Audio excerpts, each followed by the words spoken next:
Hello everyone, this video is going to be a quick update on my fast item collection system.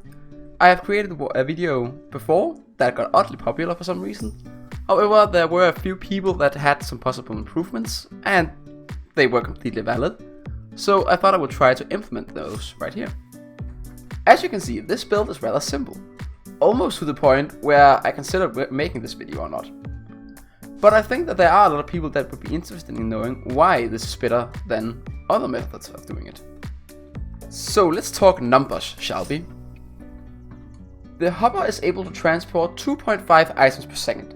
That means it is able to transport an item each 0.4 seconds. And that is really slow. Not enough to keep up with a lot of the farms that we're using nowadays. The hopper minecart, in contrast, is able to pick up 20 items per second. And is also able to pick up items on top of blocks, like this.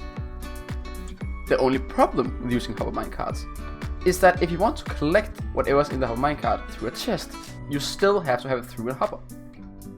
So we can dump this whole stack, but you can see, even though it picked it up immediately, it is limited by the speed of the hopper. So first of all, to eliminate that problem, the first thing we'll do is run the hopper minecart over multiple hoppers instead of one. That means that the hopper minecart is not dependent only on a single hopper speed. The next problem comes with stacking hoppers in a chain, because if you place an item in the back one here, it has to travel through each of these ones. And if the farm is going too fast or the hopper minecarts are going too fast, that will end up clogging up, and it will mean that the items in the back will end up blocking the front. And we kinda need to do this in order to keep this just somewhat simple. But since they move the way they do right here, they almost or every time leave only one item per trip they take. So knowing that, I had to figure out how much time it took for the minecart to take one trip from here to here.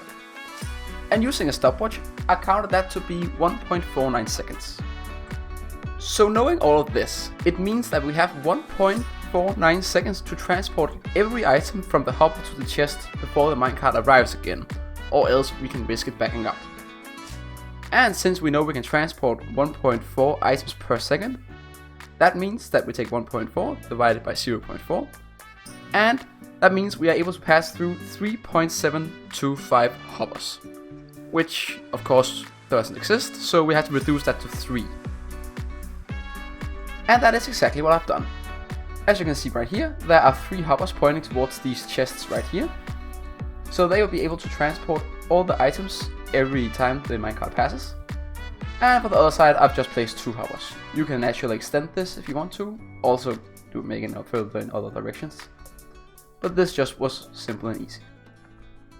The only thing really to be aware of is that even though the hopper minecart can pick up 20 items per second, since it has to separate it across 11 hoppers, like we have done here, it is effectively only able to pick up 11 items per second, or at least 11 items per trip it takes, since it will be separated across the hoppers down below.